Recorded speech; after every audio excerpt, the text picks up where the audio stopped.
హిందుత్వవాదం ఎక్కువైపోయింది sir. ఉగ్రవాదుల్లాగా behave చేస్తున్నారు. Sir motivational స్పీకర్గా మీ కెరియర్ బాగుందా, లేదంటే ముస్లిం సమాజం కోసం మాట్లాడినప్పుడు మీ జర్నీ బాగుందా? ఇప్పుడు కూడా ఒక వర్గాన్ని చూడడం అన్నది, ముస్లిం సమాజం కోసం మీరు మాట్లాడుతున్నప్పుడు పిన్ టు పిన్ ఆ గ్రంథంలో రాసినటువంటి మొత్తం అంతా మీ అల్లా గురించి మాట్లాడుతున్నప్పుడు అరే మన కమ్యూనిటీ కోసం కూడా ఒక బలమైనటువంటి వ్యక్తి వచ్చాడరా అని అన్నప్పుడు మీకు ఎట్లా అనిపించింది? నాకు బాధగా అనిపిస్తుంది. ఇప్పుడు మీ పేరేంటో చెప్పేంతవరకు, మీ రిలీజన్ ఏంటో చెప్పేంతవరకు. మొన్న మీరు ఫ్లైట్లో రాధా మనోహర్ దాస్తో జర్నీ చేశారు. ఆ జర్నీలో మీకు ఏమర్థమైంది సార్ అతని గురించి?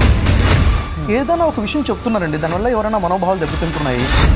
ముస్లిమ్స్ని, క్రిస్టియన్స్ ఏమో పరాయి ఎడారి మతాలని, ముస్లిమ్స్లేమో పాకిస్తాన్ ఉగ్రవాదుల్లాగా ఎక్కువ మాట్లాడుతూ ఉంటారు. అంటే బహుశా మీది పక్కన కూర్చున్నప్పుడు ఆయన మాట్లాడలేదేమో, కానీ తను డివైడ్ అండ్ రూల్ పాలసీలో ఉన్నారు. మీ మతం వేరు, మా మతం వేరు.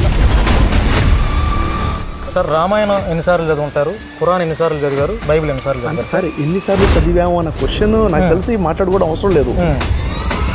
మీరు కూడా ఒక ఇన్స్పిరేషనే చాలామందికి. ఎవరైనా ఒక డైరెక్టర్ వచ్చి సార్ మీ కెరియర్లో మీరు పడినటువంటి ఇబ్బందులు, ఇప్పుడు మీరున్నటువంటి ప్రజెంట్ మీ యొక్క సినిమా కానీ ఏదైనా షార్ట్ ఫిల్మ్ చేయాలంటే మీరు ఓకే అంటారు? అంటే ఐఎమ్ ఆల్వేస్ సపోర్ట్ చేస్తారా మీరు?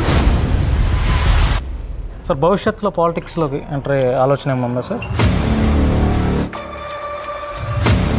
యాక్చువల్గా ఏంటంటే నా ఫోకస్